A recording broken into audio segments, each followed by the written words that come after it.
कहती मेरा 5 साल हो गया बच्चा नहीं है, मैं एक मिनट के लिए गोद ले लूँ। मैंने कहा दे लूँ। मैंने उसको मिठाई भी खिलाई है, उसने मिठाई भी खाई है।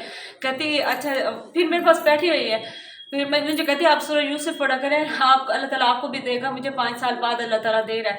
मैंने कहा चलो ठीक है। कहती मैं अपने हस्बैंड को दिखा लूँ। मैंने कहा आप दिखा ले। फिर बैठी कहती मेरे हस्बैंड अभी नहीं आए। फिर जैसे मतलब मैं भाभी को उठाने लगी हूँ, पीछे मैंने देखा औरत गायब। फिर 1 सेकंड भी नहीं, मैं फौरन से नीचे गई हूँ, कहीं भी मुझे नहीं मिली। आपने उसको कहा उठा ले? मैंने उससे कहा, मैंने कहा ले गोद में ले आप। बस फिर मुझे पता ही नहीं चला। वो कितनी देर से औरत आपके साथ थी? 5 मिनट मेरे पास रही है।